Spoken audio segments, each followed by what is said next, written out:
What's up? What's up? What's up? What's up, everybody? Hey, what's going on, What's bro? happening? What's happening? And we're back with another Breaking the Narrative podcast. I'm Teddy. Tony? I'm the real Mark Anthony. Why you gotta be the real? Why can't you just be Mark Anthony? Like there are other Mark Anthonys around. I don't mean to discredit the rest of them, but I'm the real Mark Anthony. The rest of them are just hollow. Like, they're transparent. You can see right through them. They're not the real one. He just put more salt in the wound. Well, I thought it was like the Oso real. It is the Oso real, yeah, man. I like the Oso part. I had to put the Oso in because apparently the real Mark Anthony was already taken. Yeah. Like not only is he real, but he's just like that's not good enough. You gotta be like he's Oso real. You know what I'm saying? Like Except for when we're talking about looks versus personality. Then he's fake as a motherfucker. Forever a hater, bro. People will really realize that about you one day. I'm not hating. I'm honest. Tomato, It's like as tomato. soon was hater like the word that you just decided to look up this morning and now all of a Nah, sudden bro, like, you wanna say it as I've well? always known that you was a hater, but I'm just not gonna say it today. I'm gonna make it known that you was a hater, bro. Okay, call it what you want. I call it honesty. I guess. so. I guess eventually the looks versus personality thing will resurface. It Since we definitely is. can never seem Leave it to him come to bring an it up, agreement. man. I left that shit buried. I walked away from that one. That's because you felt as though you won when you didn't. It's just- Nah, it ain't because I felt that one. I just ain't care. Yeah. That's why you was talking out the side of your neck and shit. It's all right. Now we get it. We get Haterism, it. We get haterism it. is for real, bro. I'm telling you, man. It's just mad salty today. But anyways, we'll that'll resurface one day because clearly still some animosity there. But today we're gonna be talking about good job experiences and bad job experiences. Like some of the good things that happen while you're at a certain job and some of the terrible things that happen when you're at a certain job. I'm quite sure everybody has terrible things. Man, we have a collective between all of us. It's like Yeah. But let's start with the good. Or do you think we should just get the bad shit out the way first? I think we should get the bad stuff out the way first, then leave on a good note. Yeah, okay. Let's do that. So, you want to start it off, or I mean, what's the worst job you ever had? Target, hands down. Oh, that was quick. What about you? Oh, so real, Mark Anthony. I really have to think about this one.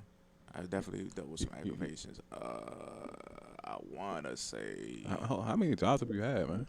a lot. Oh yeah. I definitely got the resume for sure. This nigga's a drifter.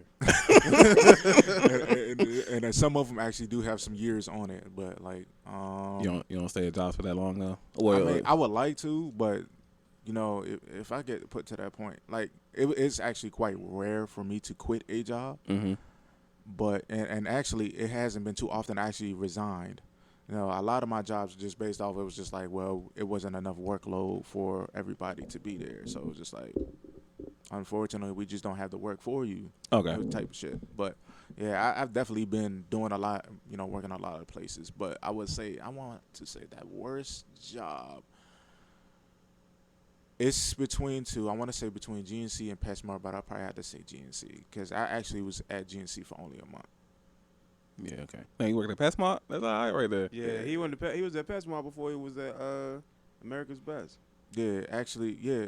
What's it? You was at the PetSmart like a couple doors down, like PetSmart, or you was at The one another over there there? in Largo. Oh, okay. I'm about to say, man, cheating on them just to go find another job. Nigga, when that- And I found out that was Petco, and I actually, when I was putting in an application and shit like that, because I wasn't sure they was going to hire a dude or not. I mean, I don't know. They seemed like they was just a little slow at the time. I actually did take an application over there to whatchamacallit, but of course, it was already supposed to be set in stone that I was supposed to be at America's Best anyway.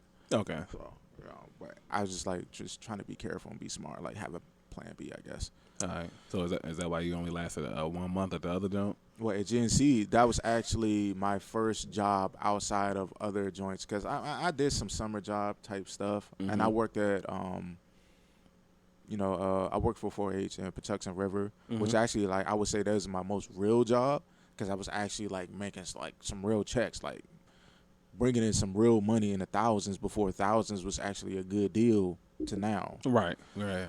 So, I was doing that for a minute, but, like, actually deciding to go into retail, that was my first retail job. My manager ain't teach me shit. she basically was just like, well, here, I'm gonna put you in front of a computer. I hope that you learn this. Like I was doing everything within a week, and really didn't have much experience for nothing. Okay. I was closing the store, all that shit. She was just like, yeah, you know, I got you here, so I just do what the fuck ever. Like, she was just like off. And I think the only reason why she felt like she was able to do that, because she brought this up a lot, was that her father was a owner of a GNC in Mexico. That's fucking Mexico. Right. This is, it was the GNC over there at the mall, over at Forestville Mall. Oh yeah. Okay. So it was just Yeah. like, yeah, man, this shit just ain't. She's just setting the nigga up for failure. And I guess the opportunity that she had to find one mistake on me, she was like, yeah, this happened or whatever. But actually, what I thought that actually got me terminated wasn't even really the case. She just said that I was not dressing up for the code of conduct and blah, blah, blah, whatever. Oh, yeah, so of other course. shit that she made up, which I know it was. Right. Now, I know I've showed up in regular clothes because I had other shit to do. First of all, I was a student. So I'm still showing up, and then I'm changing my clothes. So I'm actually in a dressy attire or whatever. She just threw some bullshit out there or whatever the case may be, because the district manager or whatever, I don't know, it was somebody higher up. Mm-hmm. They called me, and it wasn't her. And just like, yeah, you know, this is happening because, you know, it was explained that you were not dressing the code of conduct or whatever, blah, blah, blah, blah. I'm like, thinking in the back, man, this is a little bullshit, but I'm not going to argue with a white man on the phone. Right. So fuck it. Okay. Goodbye. I'm going to just come and buy my product because you're the closest GNC there, because I was still in the gym as a young man and shit like that. So I was just like, yeah, I'm buying my product because you're the closest GNC here and XYZ. And also, I definitely want to make sure I get my fucking check, because as much as you trust this woman here to do this, that, and the third, she's finessing the fuck out of you because she's not responsible at all. Right. That's how I was able to fail in the first place. It was all on her. Like, you know, Yeah. it couldn't be done. Hey, you definitely got to watch the jobs with the whole last check thing, because they definitely will finesse. Yeah, if they, like I was just like, nah, bro, give me my shit. And Yeah. She was funny about everything, and I was not fucking playing, you know. And Yeah. of course, I was still green behind the ears, but I just wanted to be aware of a lot of shit. So I think that was just my worst job, because it was just a waste of fucking time. Right. Your worst job was Target. Yeah, hands down. Like, the funniest thing, I only had 2 jobs in my entire life. 2. Okay. That's it. And the other one was the furniture. Yeah, and it was at Court Furniture. I was working at Target for years, bro. Right. So, my worst experience, technically, is obvious for the people that know me and know me from Target, was what a lot of people don't know. I cut the tip of my finger off Yeah. at work. All right, so do you mind if I actually because I really didn't get the whole full story. Like, there's times you even told me, yeah, you know what happened. I'm like, I have somewhat of an idea about yeah, it. you It's know like the I end- hear you know the about it, end but result. I don't really know the story, though. Yeah. Okay. So the story was, I was working at Target, and this was in 2004. So while I was, well, not 2014, I'm tripping. Y'all about to be like, damn, my man was first year in high school, my man. Yeah, 2014. I was just thinking about some other shit, but yeah, 2014. I was working at Target, and we were doing like the whole Christmas shit. Okay. Like, and around that time, everybody goes overnight, and then they start to like set up the entire Christmas area and stuff like that. So they had me in the back room so I can pull down some stuff. And in order for me to pull stuff down from the shelves, we use a machine. We call it the crown, but it's actually called a stacker. So it's a pallet jack that lifts itself up all the way to like the ceiling. It has a really high like lift height. And we have shelves that are stacked three stories. Well, not 3 stories, but you know, like it goes up like almost 3 floors. So we're pulling stuff from that height. It's sort of like having a forklift, except it's just nothing more than like a motorized pallet jack. So I was certified to use that. But the problem was, at that Target, they had an issue where they did not like putting money into their equipment, especially if it was faulty. So we had to go through a process of taking a wheel off just so we can use it. Otherwise, it will fall off and you're dragging it along the floor. Right. And something that heavy scrapes the floor. So we had to go through an entire process we had to take the wheel off, then set like a block underneath of it. Then once we do that, we'll we'll end up having to put the wheel back on and hammer it in. I was in the process of doing that. However, what I like is you lift it up with the crowbar, and we have a crowbar, so that otherwise you ain't getting that motherfucker off the ground. So you had to lift it up with the crowbar and then put it on the little wood plank that we had. So, in the process of doing that, I ended up I had the crowbar up, and my finger was like almost right underneath of it, and I was thinking to myself in my head like, what if this shit falls? And then as soon as I thought that, boom, this shit fell right on my finger because I didn't put the wood block under it right after that. So it fell right through, and it didn't like it cut right through it. Like it took it off, and the tip of my finger was sitting underneath like 2 tons worth of metal. Damn. And Just imagine that shit. Yeah, I don't even try. I'm sorry. I would have had to fight somebody just to go ahead and get rid of the pain. yeah, it cut it right off to the point where I pulled my hand back, and there was nothing. Like the only thing that was showing was some of the bone. It was like my bone was so sharp to the point where it was you could probably stab somebody with it. I would assume that you would have been a lot better than me because, like I said, I really would have had to fight somebody. Yeah, I would have had to go in a blind rage just to ignore the fact that it's happening for at least 5 minutes. I mean, what I did afterwards, like I was sort of like I was in pain. I was like, fuck. That's all I was thinking about. But I was so in my head, I was so indoctrinated to get work done that I thought to myself, my initial thought was, how long am I going to be out? Because I need to get back to work. Yeah, he's wild. Fact. So, question: did you ever get a workman's comp at all for that? Yeah, I got workman's Oh, comp. okay. I only got. But would you say that it was a worthy workman's comp? Fuck no. Yeah, I don't. Because It would have to be like a First super and nice foremost, amount. like I'm losing independence for that. Bro, I only So, made up the amount of money I would have made when I was still working. That's how much I got. I got. That's I probably got just- like. that's I unacceptable. probably got like $3,000 something dollars out And of see, that. thinking And I was back out for then, 3 back in months. 2014, I probably would have been the same way as him. Like, all right, well, I gotta get the job done type shit. But now, bro, I would have been like, fuck it. If you can't fucking put money into this equipment, then you don't want to get the job done. I'ma just fucking leave it there. Well, you got this job done. Why isn't this done? Do you see the fucking equipment that we gotta use? I'm not gonna fucking sacrifice myself for that. You're not gonna pay me. You're not gonna be like, oh, well, he's an awesome worker that he would sacrifice the chances of his safety for this. No, they're not gonna do that. I would have been like, fuck you. Is either you fix this, put money into it, or it's not getting done. I ended up staying, which was one of the reasons why I didn't like working there, because they were really iffy on the shit that needed to get done. So I chose, Even after the accident. even after the accident, all they did was like stuff it with some shit so it would stay in and it wouldn't come back out. And they didn't fix it. It was still fucked up, but it was Just just put the Band-Aid on it. yeah. They technically put a band-aid. Technically, what I was trying to do with my finger when it got cut off, that was what I tried to do. I was like, wait a minute, what the fuck am I doing? That's not I would gonna have work. been that childhood ass nigga and be like, well, would you have done it? Like, And if they would have said yes, I'm like, use a lying ass motherfucker Son, for real. the wild shit is, See, you see, even the light flickering, it agrees. nah, but the crazy shit is, like, when I initially did it and nobody knew about it because I was so quiet. Right. Like, anybody else, like, they would tell me, I would have been crying. The fact that I was so calm, that scared people. Mm-hmm. I'm literally walking around with a cup in my hand. Like, I took the tip of my finger that was underneath it.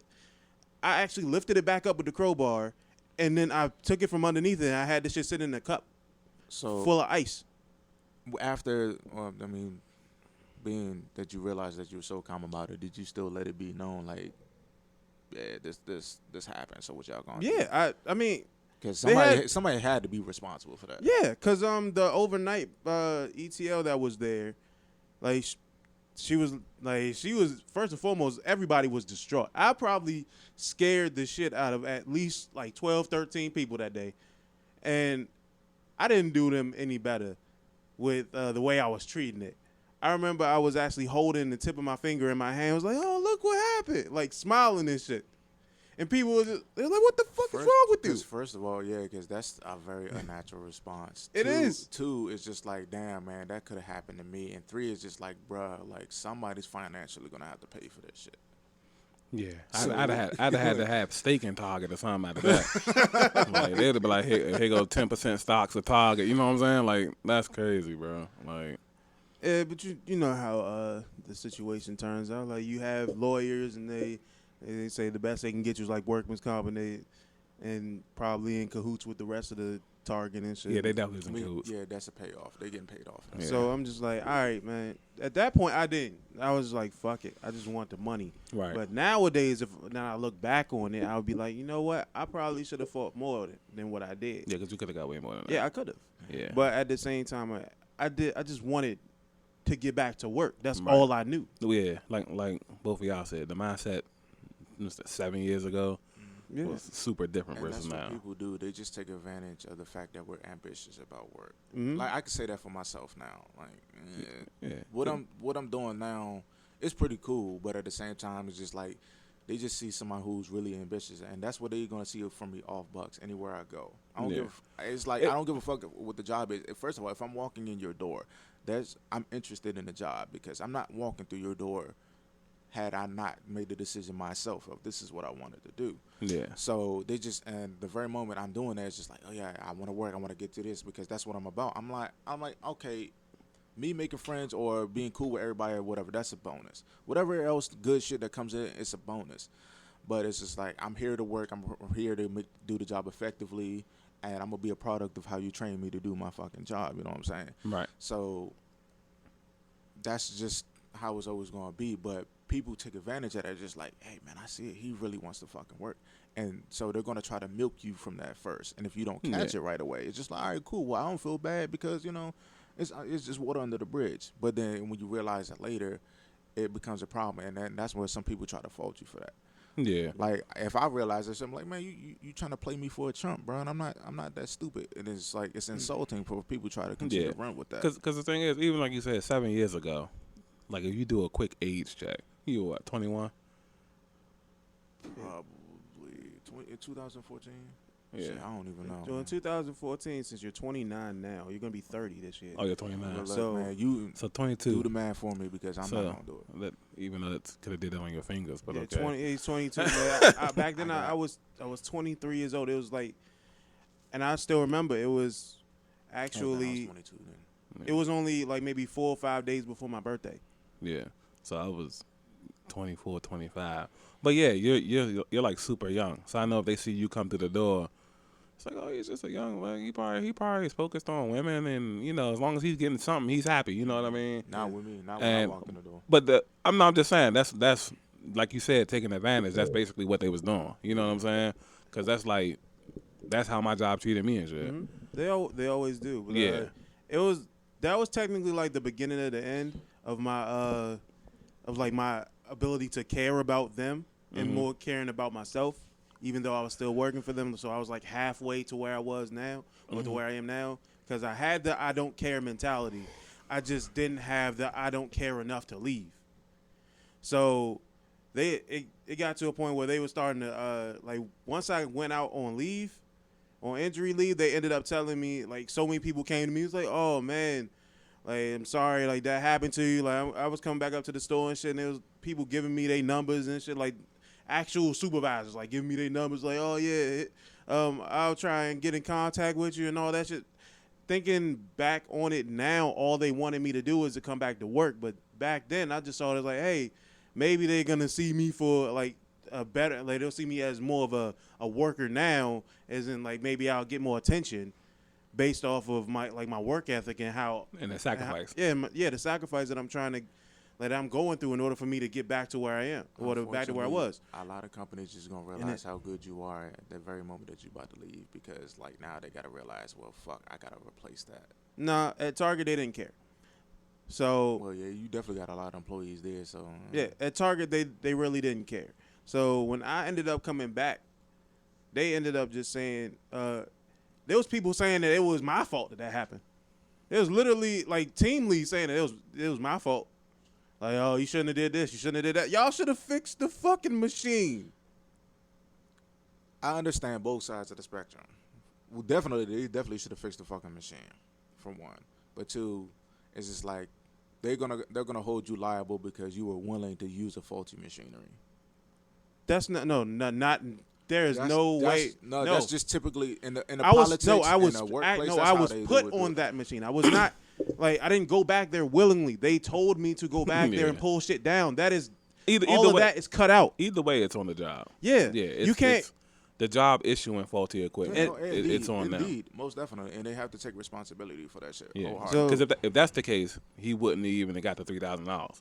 Yeah, and then No, like he I wouldn't had to got do a nothing. drug test and everything, and everything comes back negative because I'm sober. I don't drink. I don't smoke. I don't do none of that. Yeah, They had to pay me. I would. So they had to make you take a drug test just to make Every- sure that you. Yeah, no, that's Oh, yeah. that's and- insulting. as any shit. I would've job been does mad that. as that's fuck. the rules, though. Yeah, I mean, I would have did it, but I'm like, dog, like, come on, nigga, like, because this I mean, is you would really be- how you gonna take it? you would That's be surprised how bullshit. many people failed the drug test, and even if drugs didn't play a part in the accident, now they don't have to pay you. Their sole purpose is to not have to pay you, yeah. no matter what Absolutely, happens. and that's the whole fucking insulting part because like I immediately, the very moment they said drug test, I'm like, oh man, I know what this is. But like first and foremost, like you know it's your fault. Yeah. And we all know that this is your fault. But you gonna try to Yeah, and fuck out of here. like a lot of the shit that I was hearing is like it's from people who've never even come close to experiencing anything of that nature. Like there's not too many people that can say, "Oh shit, I've got the tip of my finger cut off." Well, I've gotten anything of mine cut off. There's not too many people that can say that. I still remember how it felt. Healing. I still remember how it felt. Like there was a like when my finger was in a cast, it was pretty much attached to my pinky. So it would stay straight.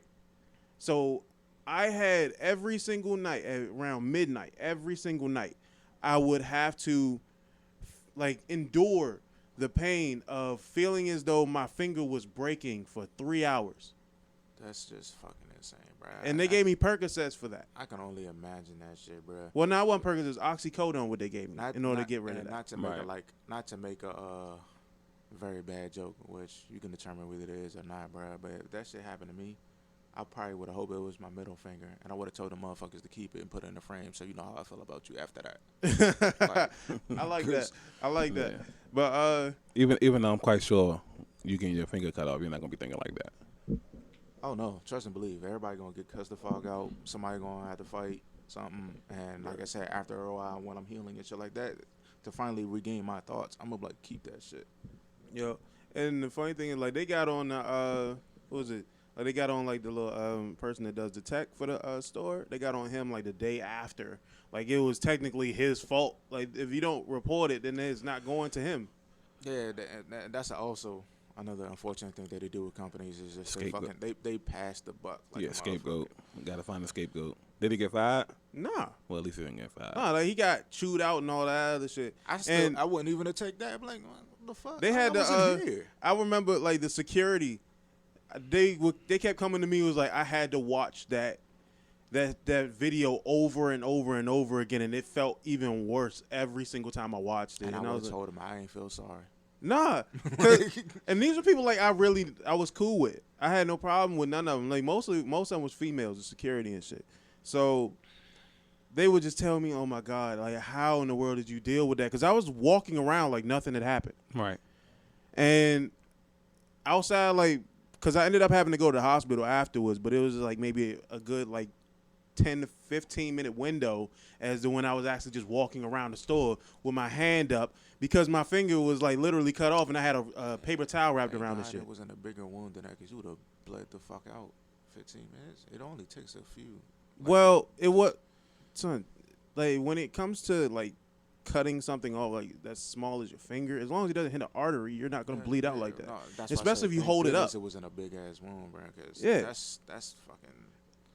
Like it was from like the line at the top of your finger all the way like to that, Yeah, just you- straight up. You definitely lost a segment, Yeah, you can tell. but that's definitely a positive response that you had there. Just like because it's either if you was to panic, you definitely would have felt the pain even more. Yeah, which is another So, reason it's why I just like- wasn't bleeding out it's like good that. that you had the mindset just like, look, man, I know this is supposed to hurt, but fuck it, I'm gonna laugh at this shit, joke around or something. I have to be nonchalant as fuck. People with this. kept telling me I was in shock. I was like, no, I'm not. And you probably were. No, I wasn't. I wasn't. Like me and like my mom has the exact same thing when it comes to pain. Like we don't really see it as like a really huge thing, really. Like we just go on about our day. Like with me, I would literally deal with pain on a regular basis. Like I'm walking around the store, I'm getting hit with shit, and I'm just walking it off and all that shit. I've dealt with pain on a consistent basis to where the pain doesn't register in my mind like it normally does with other people. I guess that you and I will see it differently. I mean, of course, I've had pain that's just like, obviously, all right, well, damn, well, that hurt. And I literally will say it like that, like, damn, that hurt. All right, cool. I know I've obviously felt something.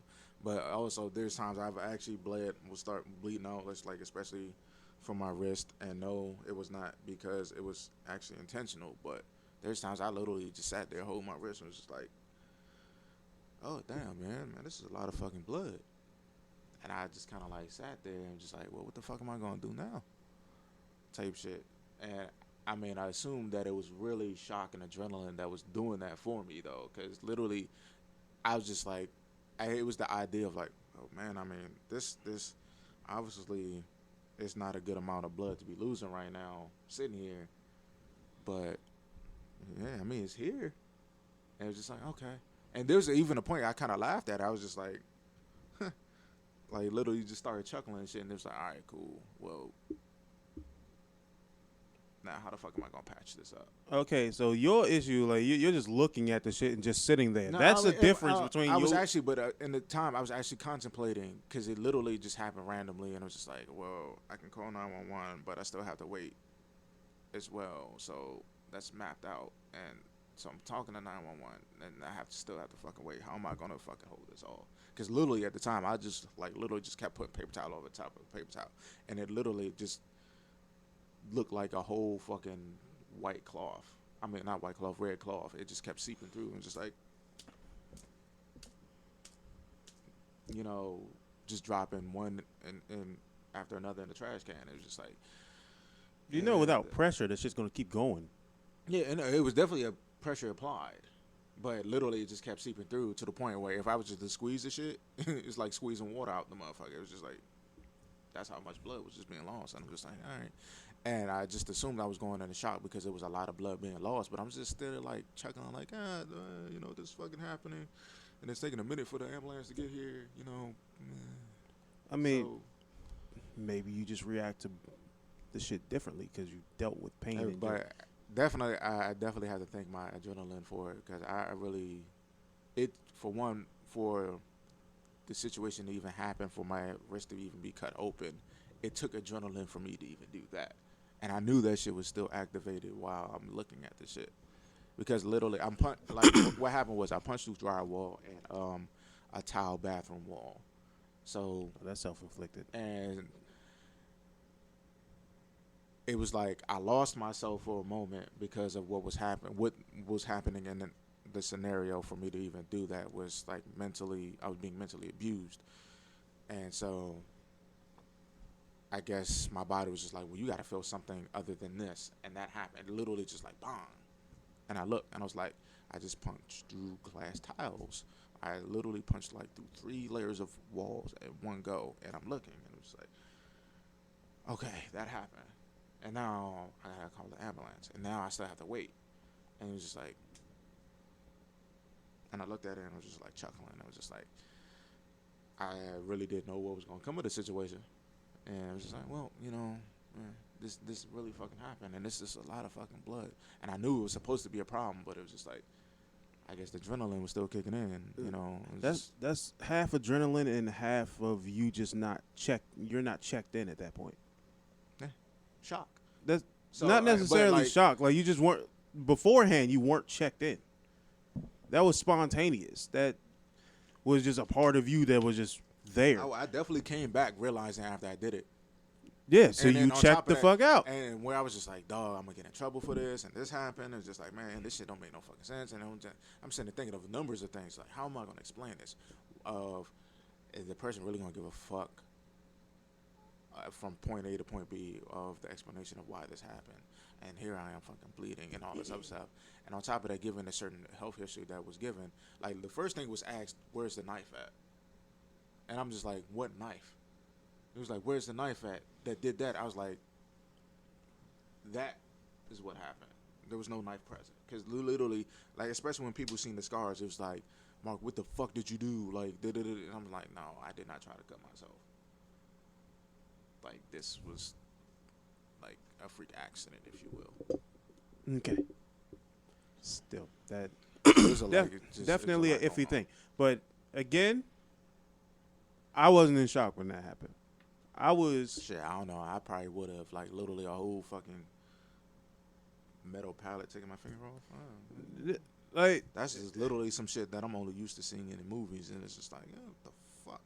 I mean, I've actually had, like, maybe a top portion. It didn't come all the way off, obviously, and it was enough to be stitched up, but even that was just like, damn, bro, like, I'm about to lose a whole segment of my finger. Well, am I really, willing to look at that every day? I don't think I am, but, and power, all benefits to you, bro. You strong as fuck for that one.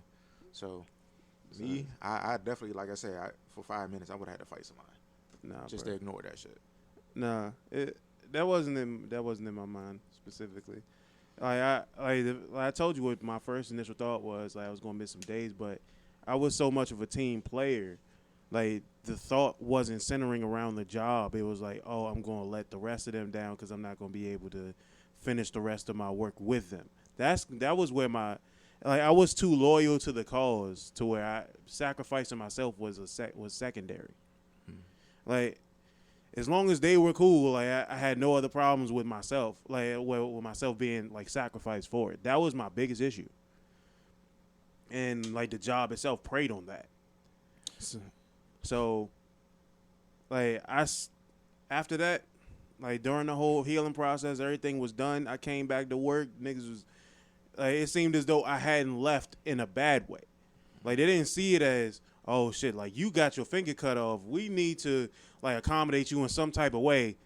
It was more like, you're just here again. Yeah. Judging from that one experience in itself, that pretty much speaks for itself about that. And I just noticed that we are leaving one valuable player in this whole conversation out. Mr. Blackman. What? What is your worst work experience, my brother? With mine, it was more so looking back on. I didn't know at the time what the hell happened, but years later, I finally figured out what it was happening. But I would say the first time I had an anxiety attack at work. I ain't never heard about this. What the hell? Yeah. What happened Yeah. with that one? So a couple years ago, well, not a couple years ago, last year, this is 2021. So yeah, like last summer, I had gotten sick, and it made me like start going to the doctor more frequently.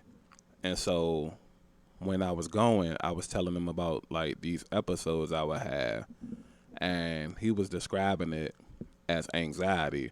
But I was telling him like, I'm gonna cut you off for a second. For a lot of people who really just don't take this seriously, anxiety is totally fucking real. It's not just like somebody just tweaking the fuck out. Like, nah, anxiety is it's a serious fucking thing. and it's different types, because I have a different type of anxiety. Yeah. So it turned out that my anxiety was stemming from a chemical imbalance in my body, and not the normal stress and stuff. Like, that's what I was telling the doctor. I'm like, I do got a lot on my plate, but I don't be caring about shit for real. So Thanks. It's not, you know what I'm saying? I think some of my anxieties come the same way, because I've also been told that I may have that I do have a chemical imbalance. Yeah, and that's why the healthier shit I'm doing now. Right, and it forces your body to carry through that episode, even though you might not be triggering it. You know what I'm saying? It's just you got certain chemicals that push to your brain that might press the panic button. You know what I'm saying? So obviously I learned this over the last year, but back to, I think this was 2016, I was at work, and I worked at GW overnight, and me and my coworker, we like work in this whole building next to the hospital, and of course there's students and stuff, but as far as coworkers go, it's just me and him taking care of like the whole building. You know what I mean? So it was like a normal ass night. I listened to music. He do his thing on his, because we split the building in half. Like, I do the first 4 floors, he do the second 4 floors. You know what I'm saying? And then I'm listening to music, going through sweeping, cleaning the carpets, vacuuming, all wiping shit down, all this other type of stuff. And like out of nowhere, I just noticed like I can't breathe. You know what I'm saying? And at first, I'm thinking it's just my imagination. Until a couple of seconds go past and I'm like, you know what, damn, I really can't catch a deep breath right now. You know what I'm saying? It's like my breathing like real shallow. And so I sit down for like about a good 30 seconds. And then I'm like, all right, well, nothing's happening. I just can't catch a deep breath. So maybe I just need to chill for a little bit.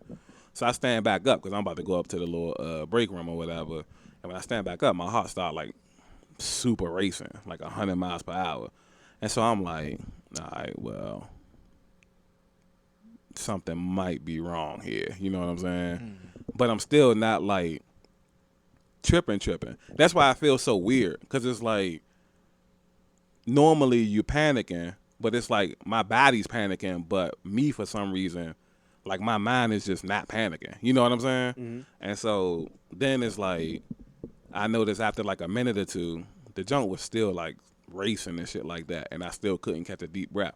So I was like, just to be on the safe side, like I don't think I'm having a heart attack or nothing, but I don't want it to be no slow like situation where I'm slowly losing breath. You know what I'm saying? Mm-hmm. So I was like, I called my supervisor and shit like that.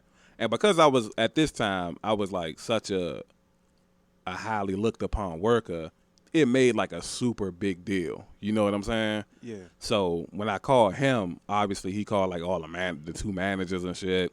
And then once they had explained to like a couple of the coworkers, like 7, 8 people came to the building and shit. You know what I'm saying? And I appreciate the high commodity. I appreciate the love because everybody just wanted to make sure I was good. But it was like at the same time, I just didn't know what the fuck was going on.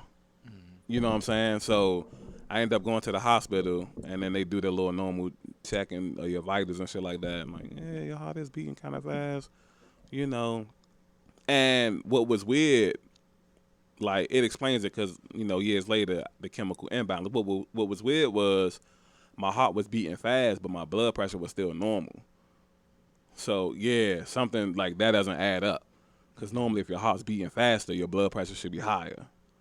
Mm-hmm. So, they ended up keeping me like overnight and shit like that, and ended up keeping me for like the whole day. They running like all these tests, taking blood, testing for this, testing for that, and everything was coming back like super negative and shit like that. And throughout the course of the day, once I took like a nap, when I woke up, I felt like super like regular. You know what I'm saying? So me, I was just like, I feel regular. I can catch a deep breath now. So obviously that was the problem's gone. You know what I mean? So I felt like I could leave. And it was just that whole ordeal was kind of like, looking back on it, that was like scary in a sense, but it also was just like, I just didn't know what the fuck was going on. Yeah, that definitely does sound like a chemical imbalance neurologically, because you, from how you explained it, it sounded like you really wasn't doing anything. So everything was just triggering from the mind, just like, oh, well, my body should react this way.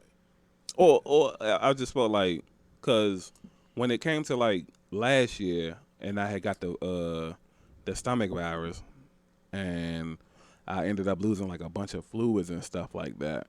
And so they were sending me to like all these little specialists to like check my inside of my body or whatever. And that's when it was like discovered like, okay,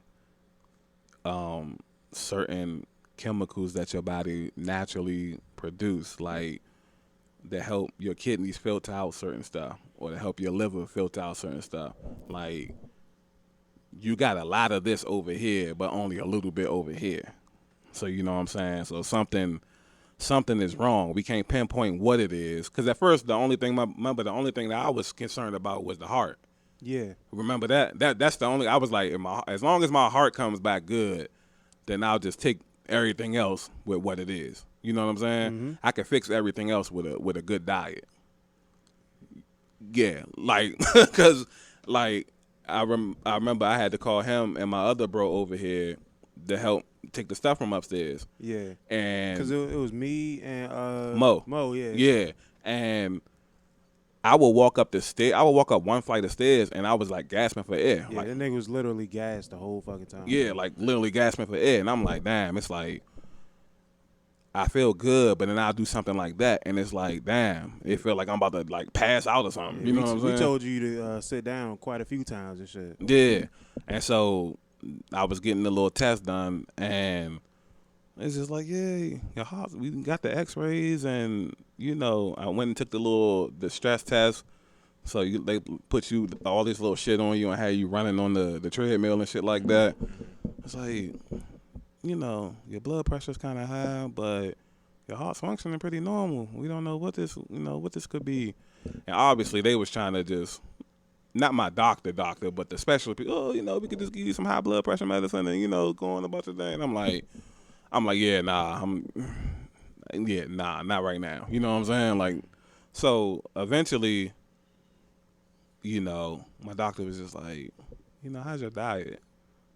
And I was like, I ain't gonna lie to you. I just like just be eating whatever, whenever. You know what I'm saying? Nigga just be out here living and shit. I'm like, you know what I'm saying? Like, I was like, any little thing trigger me, like going to eat some junk food or something. You know what I'm saying? Like, we playing video games. I order carry out. Like, we at, huh? I remember. Yeah. You told me this shit. Yeah. Like, we at the court or something. Man, what y'all about to go? Y'all trying to go to McDonald's? I think? You know what I'm saying? So, it's just like, yeah. That's probably why your chemicals not naturally producing the way that they should, and it's causing some of your organs to lean on like some of the other organs, and that's probably what's like causing this trigger reaction. So I'm like, all right, you know, when I want to, I got good discipline and shit. So yeah, he's proven that over the past like year and a half, I guess. Yeah. So tell myself, all right, cool. Cut out the junk food, incorporate the healthy eating and stuff like that. And then he was just like, you don't have to cut it out completely. You just want to like reverse your routine. Because I was telling him my routine was out of 7 days a week, I might eat junk food like 5 times. 5 days out the week and then eat healthy the other 2 days. You know what I'm saying? He was like, well, if you do it the other way around, you know, you might be, it's at least way better than what you're doing now. So, all right, you know, give me a little month to like try to get into the groove of things, because that's going to be a big deal, just, you know, eating like that and then reversing it and shit. Yeah, started a little diet, cut a bunch of little bullshit out, and then, like, nigga just started feeling better, losing weight, you know. So now, is it like now that you're eating more for what the ingredients can actually produce for you, other than just taste-wise, or you still kind of like, it tastes good to me, so this is what I eat? It tastes good. Like, I don't eat like junk food a super lot.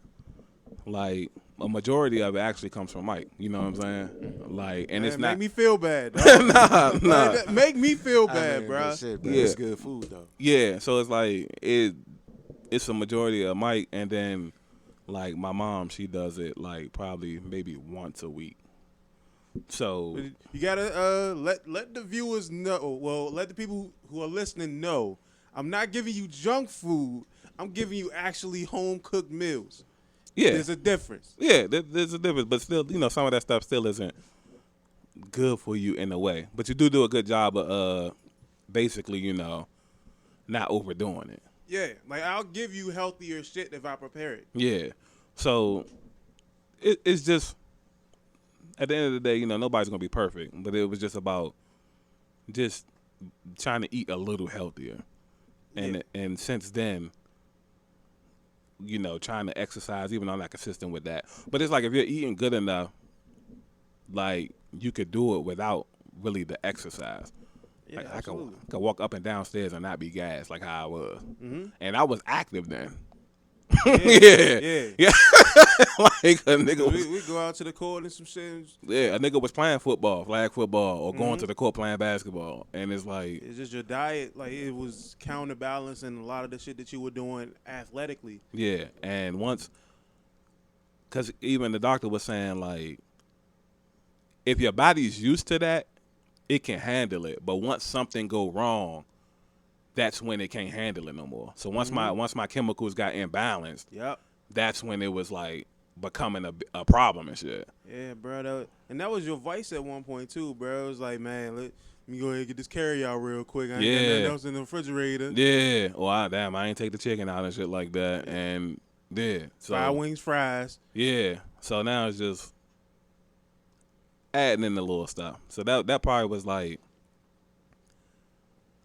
yeah, I want to say that definitely is probably like the worst job experience I've had. At least on the magnitude of that. You know what I'm saying? Cause well, I don't think I told you this, but when I was at well, I don't think Mark knows either. But when I was at Target, I used to have anxiety attacks when I was there. Yeah. Mine was more trauma based though.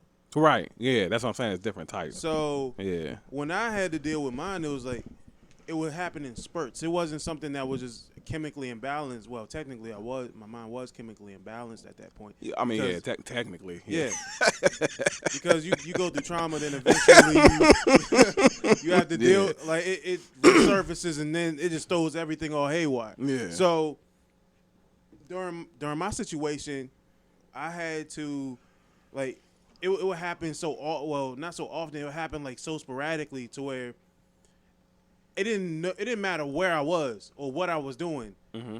But I was always alone to my thoughts. That was like my biggest thing. Like, Yeah. I was always alone to my thoughts when it happened. Right.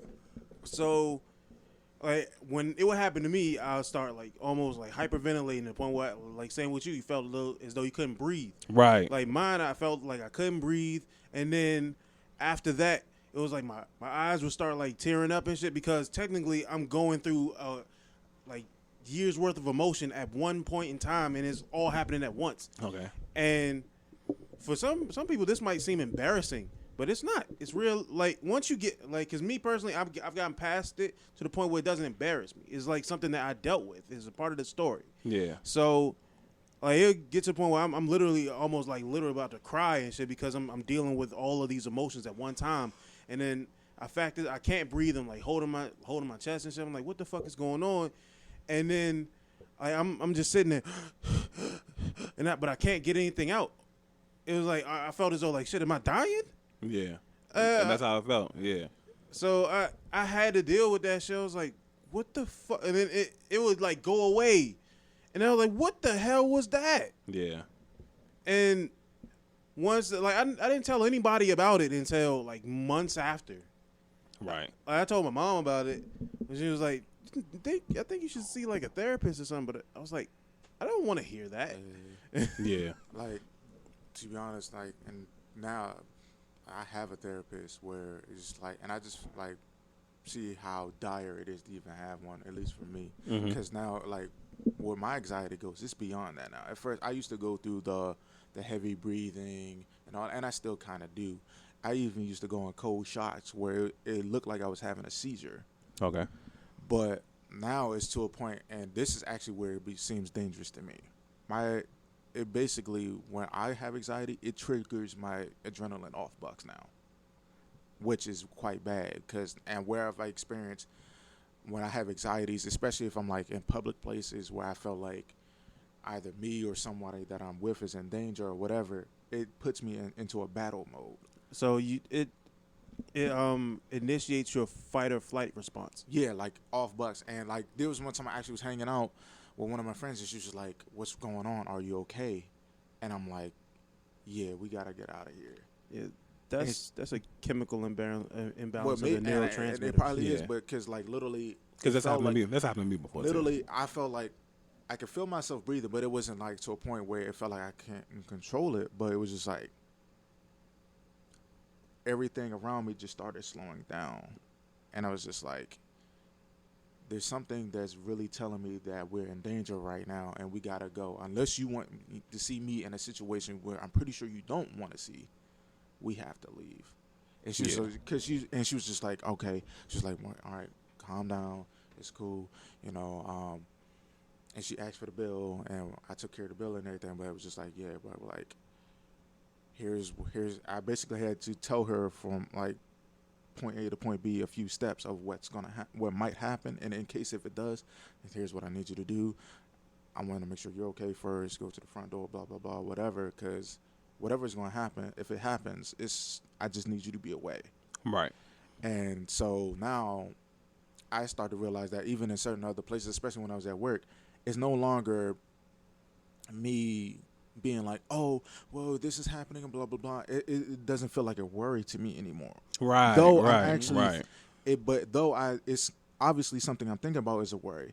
But it doesn't feel like it. It's just like, all right, well, here's your natural response now. You have to stand. And it feels like it's turning into a symbol of you have to stand up for yourself and you have to battle for this situation. Right, because you can feel like that adrenaline building up. Yeah. Versus like now it doesn't.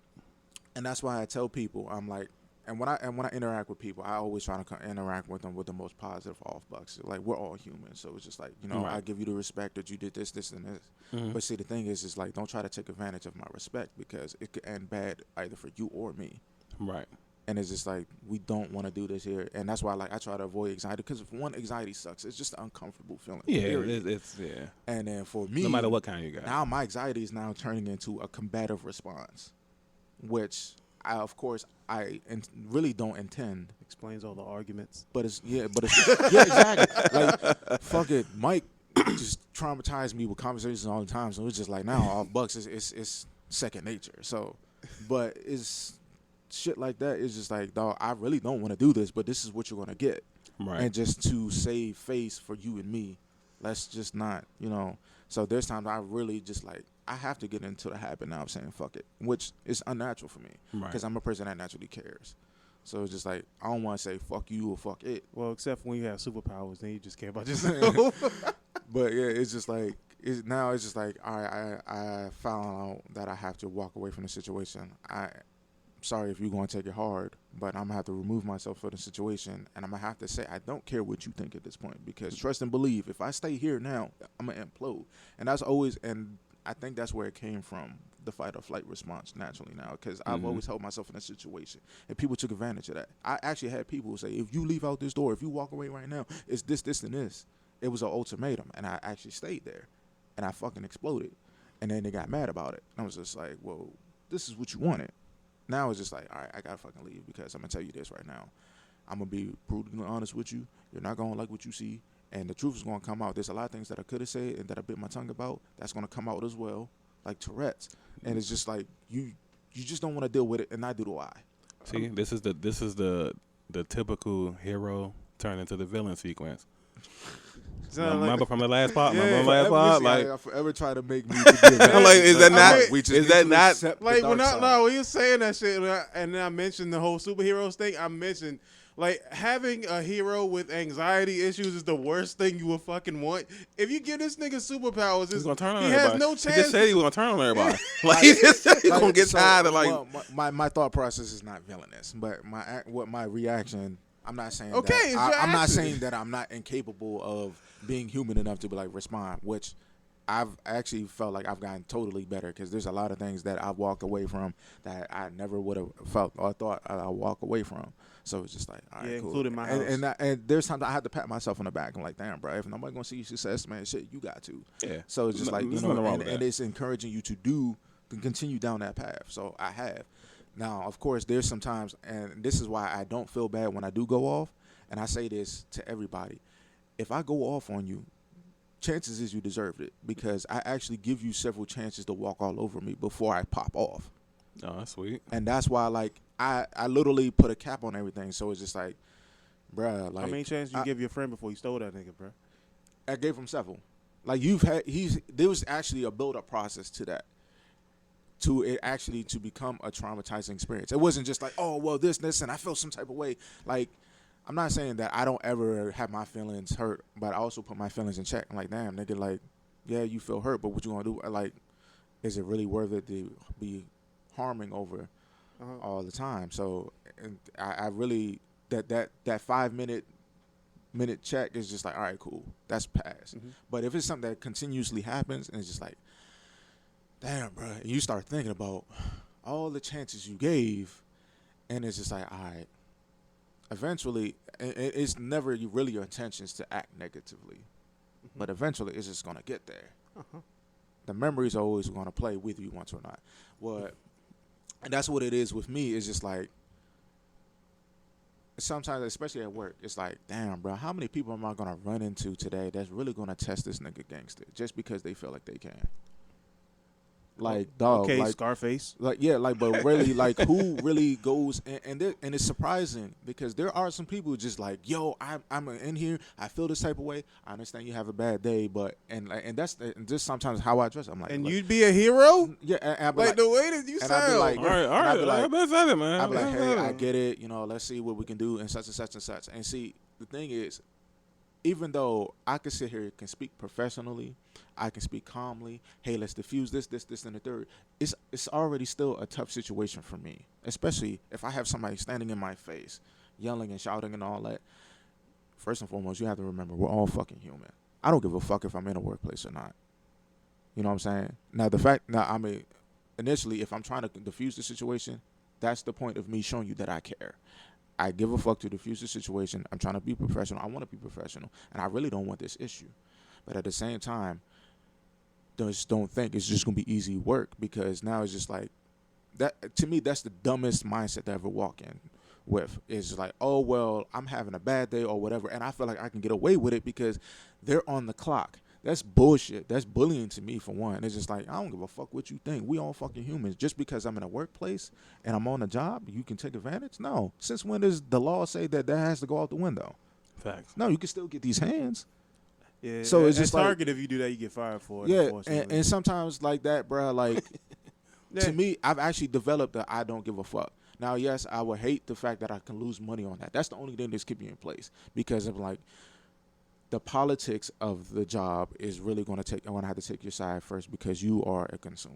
Sure, we don't want to lose the money, and we don't want to put money into this person who's going to be complained about while we lose money. So of course we're going to get rid of the issue, quote unquote, first. So I get it, but at the same time, and that's why, like, and there's several places I go to, even at Target, I get in there and shit's just like, shit don't make sense to me. But I'm like, you know what? I also work in a place like this. I really don't know what the fuck is going on for it to take this long, for it to be this slow, or whatever.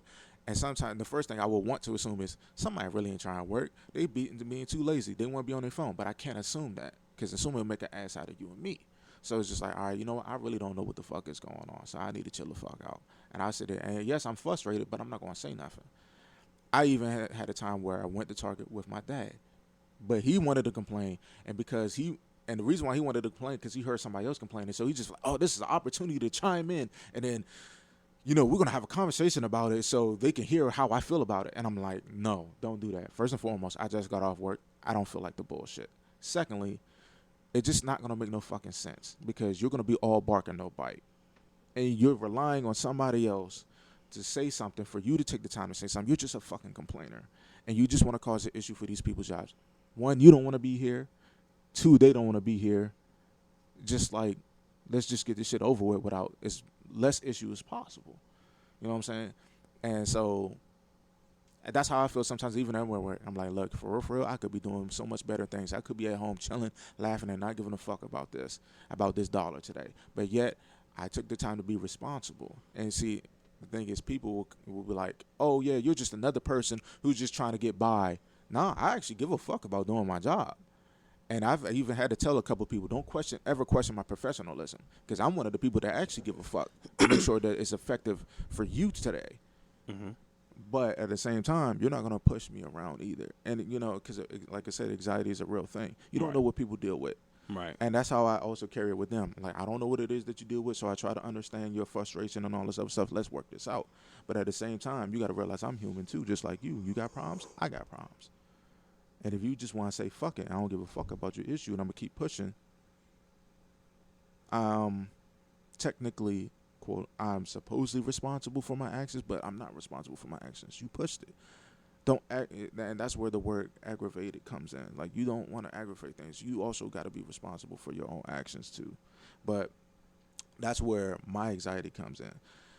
You know, because now it's actually being induced by the environment, Right. and not just no longer like a random thing that's out of nowhere, kind of like how you experience, like, what is this? What's going on? Right.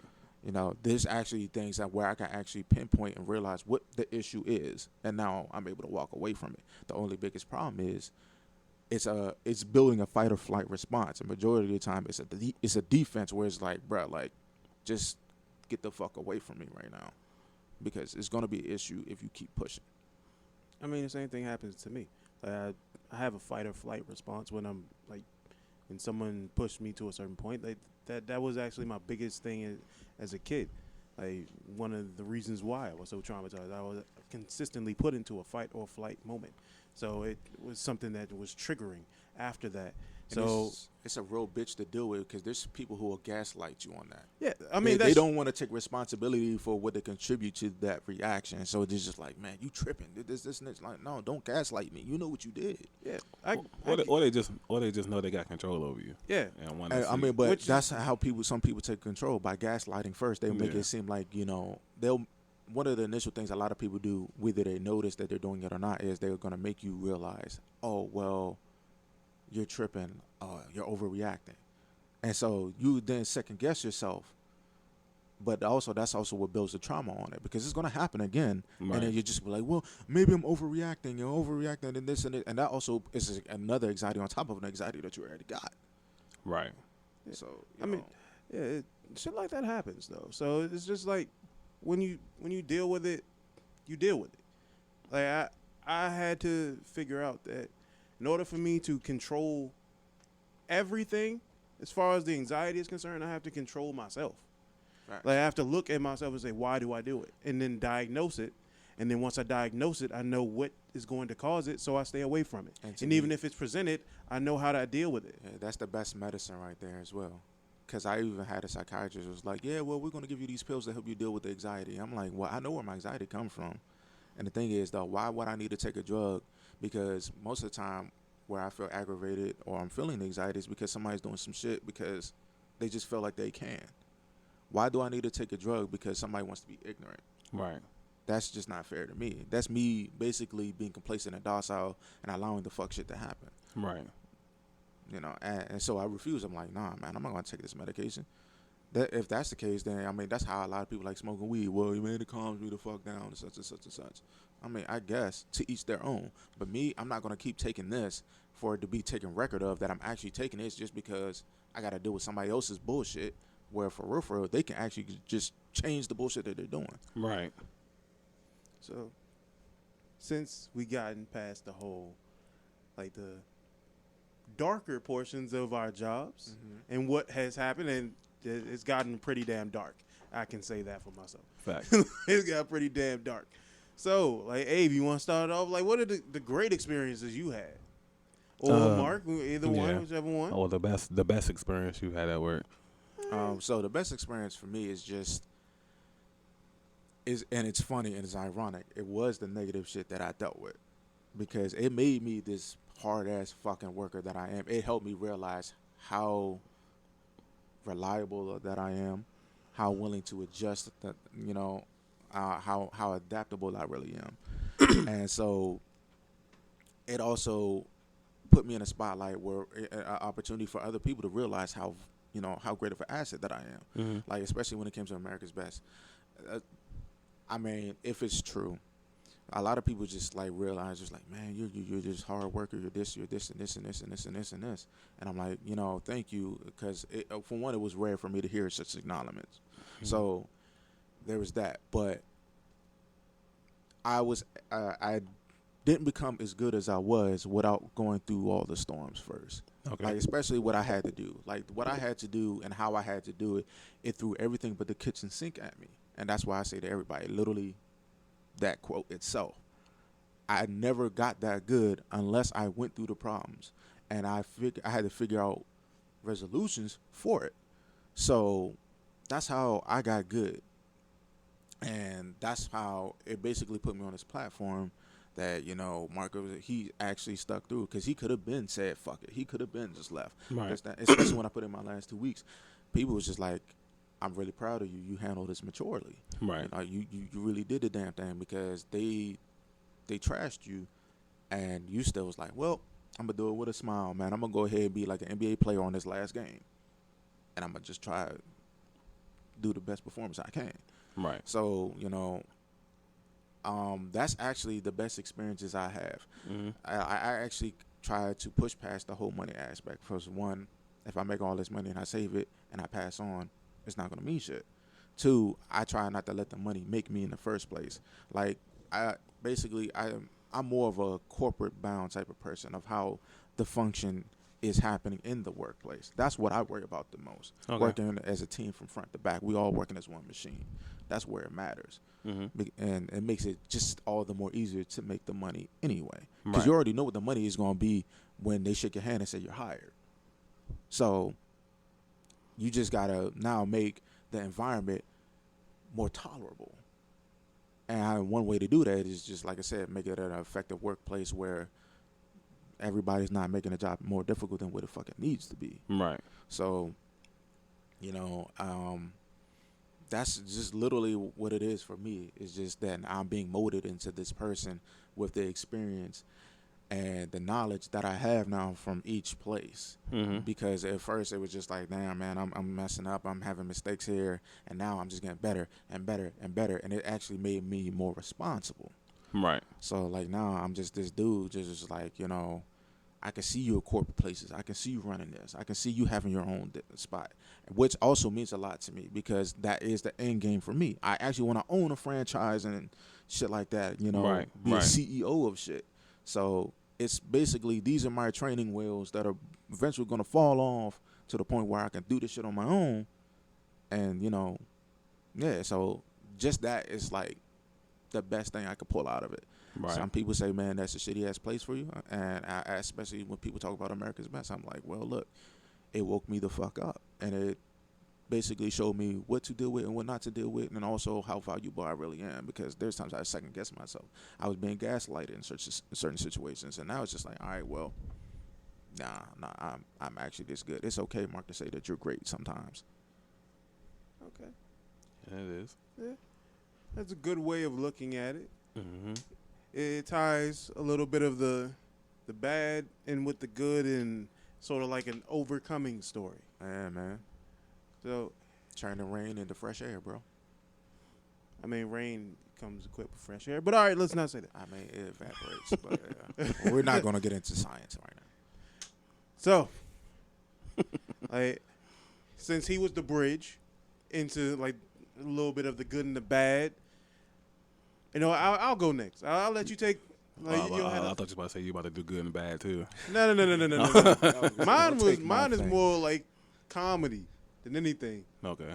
It's like, this is when I was working at Target, but Oh, so you had your best and worst experience at the same job. yeah, my best experience. That's tough. It is, Yeah. because it wasn't best because of the job. It was best because of the people.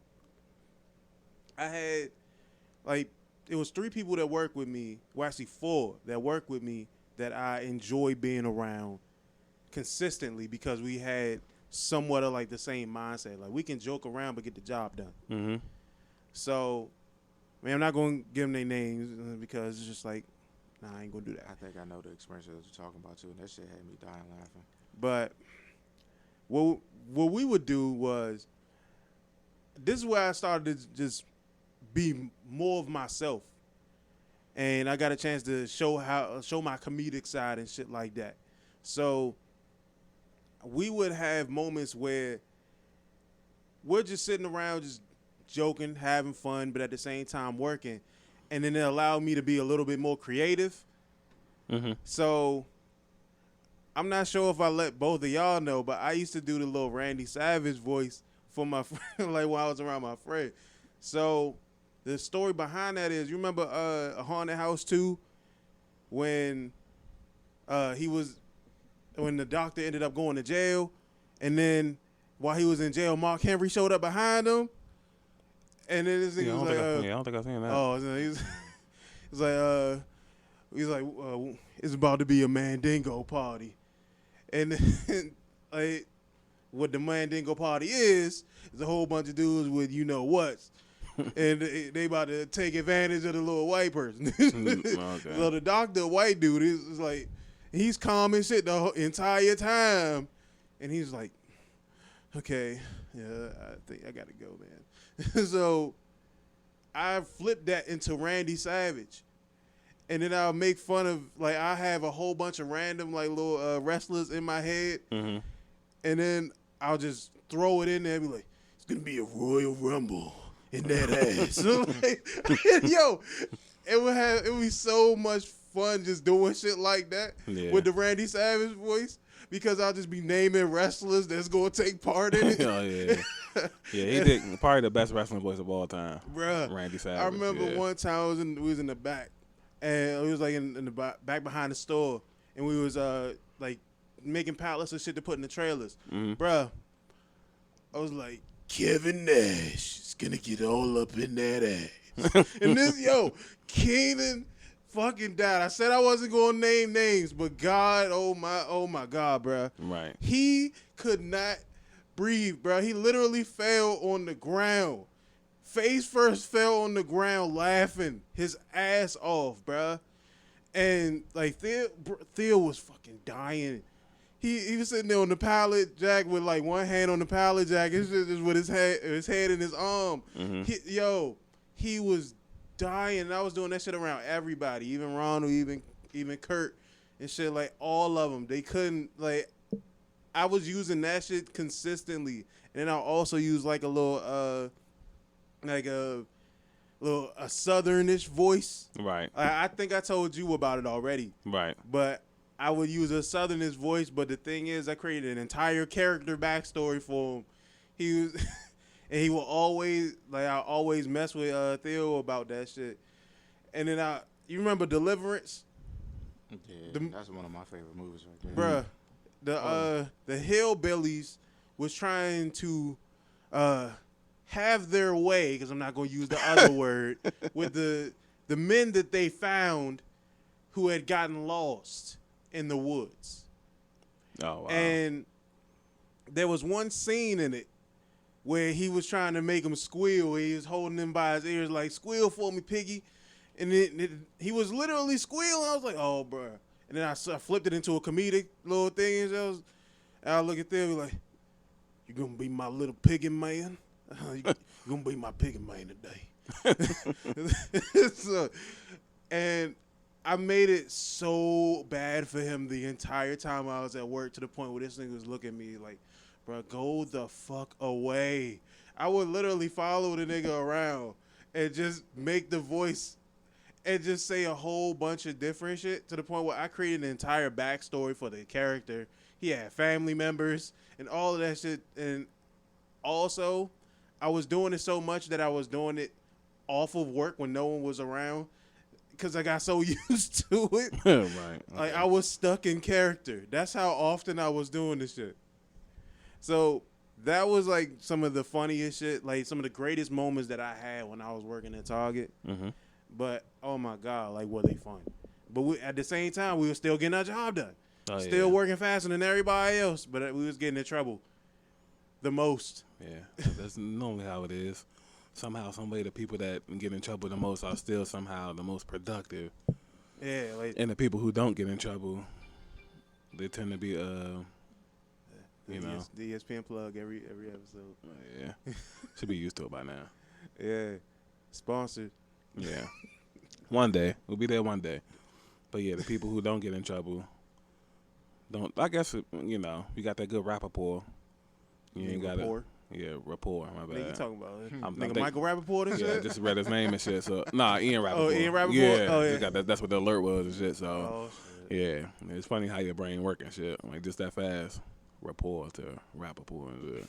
So I mean, oddly similar words. yeah. We ain't gonna fault you for it. But yeah, the people who got the good rapport at work, they never really got a. It's like there's no rules for them, like no expectations for them. Mm-hmm. Yeah, they good to go. You can show up for a whole 8 hours, not do one thing. Yeah, Oh, great job, man. As long as you buddy with the supervisors and shit, you good. That's all that matters, you know? And But I was thinking about it, cause my joint is really like it's like neck and neck, okay. but I'm gonna have to edge it to like Six Flags. Oh shit! Don't. All right. Hopefully, it's not the reason why I think it is. I'm not gonna get a specific story. I'm just gonna give a general outlook of the Six Flags situation. Oh and shit. shit! Like, hopefully, it's not what I'm thinking. So, like I said, it was a toss. It was a toss up because GW like a super close second. It's like a super like. I literally might change my since we started the podcast. I might have changed my mind like 3 times. But Couldn't come to the decision. yeah, but I'm a edge at the Six Flags because I feel like it was other little nuances that kind of pushed it above and beyond and shit. Like when I was working at Six Flags, we was young, so I ain't had to pay taxes. Mm-hmm. You know, so you getting all the money up front. You know what I'm saying? Yeah, that plays a big part. Yeah. And it's like we was like sneaking and working like full time and shit. Mm-hmm. You know, breaking the law. 'Cause you ain't, we was like 15, 16. You ain't supposed to be working like full time. That's against the law and shit. But I'll never forget, like a lot of people used to always be calling out. And one day the little manager had like pulled like it was like 5 or 6 of us in like a little close group and shit. Nigga Kenny was one of them and shit. For real? Yeah, Kenny, and that nigga Joe. And it was 2 girls that we went to school with. Because we always showed up for work.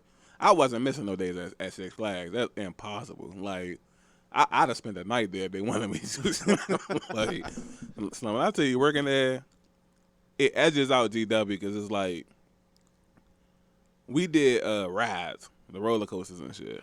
Oh man. And before you even get to like all the bonus stuff, being a roller coaster operator in general, like it's just one, you got like big respect in the park because people eyes in your hand and shit. Yeah. So the higher ups looked at you like with more respect than they was looking at like everybody else and shit. Yeah. If you run like the concession stand. Like, Yeah, like they was fucking with us more than them. The only people that was on par with us would be like the niggas that used to be like in the costumes and shit on the 100-degree days. Niggas respected them and shit. Oh yeah. They making a sacrifice and shit. Yeah. Like, damn, bro, it's 110 out here. Slim, you dressed up like Bugs Bunny and shit. Yeah, them niggas about to catch a heat stroke. Yeah, more respect to you and shit. I couldn't do it. But yeah, operating the rides and shit. One, all the females are gonna be on your line. Like all of them. Like 8-hour shifts, man. I can't even count like how many females that you would go smack at. How many females was trying to fuck with you? Like, bruh. I'm talking about, remember when we was in school? I remember I even told you before, when we was in school, they used to give you the little agenda books. Yeah. And in the back of the agenda books, it had like 100, 200 slots for like phone numbers and emails and all. Yeah. Whole junk filled up just with numbers from Six Flags and shit. You know what I'm saying? Yeah, like, whole summer, nigga was just cleaning up, Slim. But, like, the money, the females, like, if you work there, when you wanted to buy stuff, you get half off because you work there. And then like when the park closed, we had to like check under all the roller coasters and stuff like that. And normally you would have to take everything to like Lost and Found, but because Lost and Found had like filled up, they was gonna start throwing stuff away. So instead of us taking stuff to Lost and Found, we just was keeping everything we was finding. Niggas was in school with like 2-3 phones. You know? Like niggas in that joint looking like the man and the, you know what I'm saying? Niggas like even though I wasn't big on it, other niggas had jewelry and shit, you know what I'm saying? Chains, watches, like I wasn't big on that type of stuff, but nah, Six Flags is definitely like without saying any specific stories, that was like overall the best work experience ever. So yeah, that But GW was like a close second. But Six Flags like yeah. Hey, bro, like I have one more thing to add on about the whole Target thing, bro. Mm-hmm. You remember that nigga Quincy used to work there, right? Yeah, I remember. Yeah. Son, I remember one day he ended up coming back to the store, Mm-hmm. bro. I think it was me, Quincy, like Theo, fucking Kurt, and I think Ronald was there. And a matter of fact, I think it was Keenan that was there. Mm-hmm. Bruh, this nigga Quincy walk over to us. We was all standing together. He was like, bruh, put your hand in. Put your, like, literally, like, we about to do the fucking Captain Planet, Lord Joe. Mm-hmm. This is like, bro, put your hand in. Put your hand in. We was skeptical as fucking first, and then I put my hand in, and everybody else started putting their hand in. It was like, bruh, why the fuck we about to do this? Like, he put his hand in too.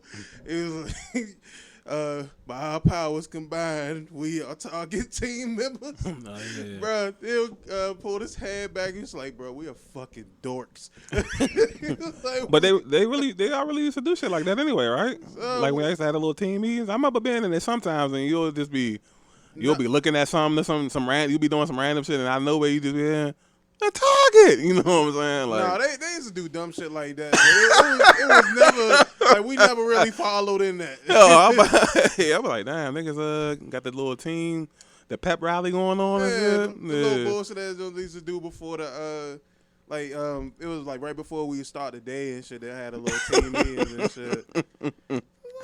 I mean, it was never like.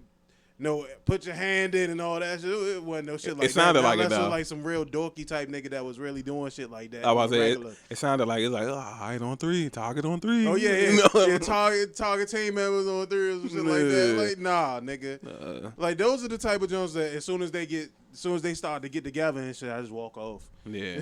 Like, Yeah. I ain't had time for none of that shit, but we definitely did some that shit still was bad. It was like, yo, we're fucking dorks. Yeah. You know how you worked at Target, and then years before I was working at Six Flags, and had a tie-in together. That corny ass nigga out in his shit. Oh shit. Yeah. Like he was one of my managers at Six Flags and shit. And man, he used to always from day one, bro. So corny, bro. Just definition of corny, cause just always pandered to all the females. A nigga ask him anything, it was always no. Always, bro. You pulled a Derek Jackson. Female walk up 3 seconds after what you just asked her, ask the same exact thing. Go ahead, girl. Go ahead. Hurry up. You know what I'm saying? Like, bro, what the fuck kind of corny shit you on up here? You know what I'm saying? I'm like, what? And that was his thing. Cause the thing is, you work at Six Flags, bro. You really don't have to pander to the females because you're going to be surrounded anyway. Yeah, you got a position of power. Right. Like, you going to be the commodity regardless. But, you know, typical black nigga with power and shit.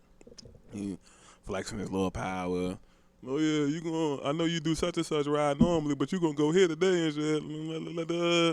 Let the little female do it. Like, one time, like, he ain't know, like, I used to be best friends with, like, Shanique and shit. You know what I'm saying? Mm-hmm. And to him, everybody was just co-workers, but he didn't know like a lot of us lived around here. You talking about Shanique with the braces, right? Right, Queen. Yeah, he ain't know like a lot of us lived around here, or a lot of us was friends from school and shit. He just thought everybody was just co-workers and shit. You know what I'm saying? Like, yeah, I know you normally do this little shipwreck ride every day, but I'm gonna let Shanique do it because you know she asked to do it and shit. Whole time. She ain't never say nothing. She don't be caring. Like, who the fuck care? You know what I'm saying? So I was like, she asked to do the ride? Like, you ain't just saying this? So, you know, she really did ask. You know what I'm saying? You can go ask her. So, I step out the room and call her and shit. We best friends. You know what I'm saying? Like, not only is like, that don't sound like something she would say, she wouldn't do that to me. You know what I'm saying? like, I'm like, yo, you said you wanted to, like, kick me off my ride and, so you could do it or some shit like that? She was like, nah, I ain't even got there yet. And so I was like, oh, yeah, that's what I was saying and shit. So he's like, oh, you know how that nigga be. He just be doing that shit out of spite or whatever. I'm like, all right, hung up the joint. Went back in there. So, yeah, Shanique said she ain't say nothing like that. She ain't even here. You know what I'm saying? Then he had the little stupid look on his face and shit. I'm like, bro, if you ain't want me on a ride, just say that, bro. You know what I'm saying? You a grown-ass man. You know, you like a grown-ass man, bro. We kids in the jump. We in like the 10th grade. I don't even know how old Alden is for real, bro. Yeah, honestly. Because when I knew him at Target, like, he didn't seem like he was that much older than me. Yeah, I was about to say, honestly, looking back on it, it seemed like he probably was closer to our age range than that. But at Six Flags, it seemed like a huge discrepancy, though. Yeah, like the difference it would seem that way when you are like really really young. Yeah, yeah. Versus like when I seen him in Target, we finally like squashed a little fake little beef and shit. It's like, yeah, he seemed like he more like our age and shit. Then he's still a corny ass nigga, but See, when I was around him, I never had any problems out of him because I really didn't care too much for team leads anyway. I just fuck with him every now and then, but Yeah. I never really cared too much for him. So it was just like he just existed. yeah, like I said, he always was corny. And then the day I quit, the John and shit, like he was a reason. He was like a big reason why and shit. Like these motherfucking, we was working the jump like during the summer, and then all the way up until Halloween, right? Like every summer, it's the same. It's the same shit every summer, from 10th grade to 12th grade and shit. So we went to Forestville, the military jump. So it's mandatory that we had to go to before we go to school, we had to go to the little orientation and shit. Yeah, And then we had to get our uniforms. Because if we show up day one without uniforms, we get suspended. I mean, Yeah. without the uniforms, yeah. we'll get suspended. Yeah, they was petty as fuck. Yeah, man. Forestville was super petty. So I'm explaining to this nigga like, bro, normally we knock work out. We always here. Next week, I'm not going to be able to be here because we got orientation during the day. And then that Friday, we going to get uniforms. You know what I'm saying? He's like, oh, man, if you can find somebody to cover for you and shit. Like, I'm like, bro, this not a debate, bro. Like, you know what I'm saying? He talking about find somebody to cover. Like, this not that. Yeah, like his name's gonna count twice on the list. I'm letting you know, like, regardless of what you saying right now, I'm not gonna be, and I'm not the only one. You know what I'm saying? I'm just the only person he fake giving problems to and shit. So, long story short, he say all right, but then somehow, some way, my name show up on the schedule anyway and shit. So I was like, come on, bro. Yeah, that is some bad man shit. Yeah, like I'm like, bro, this nigga, like, he just hating, like, so corny, bro. So what I did was I would go to the orientation and then I would just go to work afterwards and shit. But the Friday, we had to get uniforms, and you go up to Forestville, it's literally like 1,000 people up here trying to get uniforms, all day thing. I can't make it to work or whatever. So the Thursday before the Friday, he was all like, yeah, so you gonna be here tomorrow, right? And I was like, nah, niggas gonna be getting their uniforms and shit like that, blah, blah, blah. So he's like, oh, I mean, niggas can't take turns going to get them or something like that. I'm like, bro, we kids, bro. You acting like niggas driving or something. You know what I'm saying? Like, even though we was in the 12th, I'm 17 at the time. I'm like, you know what I mean? Like, niggas don't got cars. We catching the bus up here and shit like that. What the fuck you expect, bro? It's like, I'm just saying, you gonna have to figure out something. And so I looked at him, and I was like, yeah, that's a good point, bro. Hey, can I go make a phone call right quick? It's like, yeah, go ahead, take 5 minutes and shit. So I called up there, and I called Top and shit, right? I was like, yeah, Top, I was like, it ain't no way for me to get the uniforms, like, next week or something like that. It's like, nah, Friday is, like, the main day, and there's going to be 1 million people up here, so you might want to even come today and shit. I might say it's Thursday and shit. I was like, oh, we can come up there today and get them those? It's like, yeah. I was like, oh, how long y'all going to be up there? It's like, yeah, till 7 o'clock. I said, oh, yeah, it's 4:30. I can get there in time and shit. Hung up the phone, went back in that junk. He was like, yeah, so you got everything situated? I was like, yep. Took off my little name tag. I quit, brother. I'll let y'all later, Slim. He was like, what? And he was sick because, wasn't nobody else there to take my spot. So when there ain't nobody else there, he got to do it. You know what I'm saying? Oh yeah, And he didn't like doing shit. Right. That's what I can. That's Yeah. what I can say. The nigga did not like doing shit for himself. Yeah, and that's once he was in that position of power, he felt like he was above and beyond. And him having to operate the ride was going to stoop him back down to, like, us. Like First and foremost, that means that when you are above everything, that means you are opted to be able to learn and do every fucking thing. Right. Because he the one teaching us. It's a funny thing. Come on, bro. Like I'd have a running joke with him all the time. I was like, bruh, why you ain't doing no work? Like all the time, I say that to everybody. I be like, bro, why you ain't doing no work? Is it because I'm usually just saying it to everybody. Right. Because as far as like people who are above me technically, as far as like team leads, ETLs and shit, like, bro, why you doing no work? He will always come back and say, bro, like, I don't have to do no work. I got people to do work for me. I was like, yeah, all right. And that's his thing. So, bro, he's so corny, bro. Like, if it came to niggas, he was gonna give you a hard time. But the females, do whatever you want, whatever you want, whatever you want. Like, but yeah, that day I quit. And then from that point on, every time I seen him and shit, it was like, bro, corny nigga, bro. Like I said, bro, I ain't talked to him that often and shit, but it was just like he just existed at that point. Yeah. But all in all, bro, this is a good damn podcast, bro. Yeah. Had a quick little side conversations that laid back and all that shit, man. Mm-hmm. We even talked about some more insightful shit about the anxiety stuff, man. It's good to have Mark here for his insight as well. Mm-hmm. So GQ. yeah. Oh, so real. Yep, GQ is silent and shit. Mark Anthony, GQ is silent. Mm-hmm. The G in front of Mark and the Q in front of Anthony. Both silent. Yeah, that's sweet, man. One of the most clever jokes I've heard from this nigga on the fly, bro. Yeah, thank you. I still don't get it, but I'm gonna run with it. What's there not to get? It's so easy. Like, you just gotta make this shit difficult. You talk Yeah. about your dad and said you make shit difficult. It's like 1 + 1 is 2. But for real though. Yeah, I mean, I don't understand how that 1 + 1 can equal 2, but Yeah. Sometimes certain little shit go over my head though. Your name's Mark Anthony. We call you GQ. Man, I get Man, it. we Nah, just I got just combining the names. That's all. Gotcha. GQ Mark Anthony. It's okay, bro. Yeah. You'll get it eventually. He gets it. He just, when it comes, every time you give him like too many compliments in one set, he tend to start. It's a little difficult to accept. He start rejecting them and shit like that. All right, guys, that's enough. Okay. Make me feel too good and shit. Yeah. I don't like that feeling.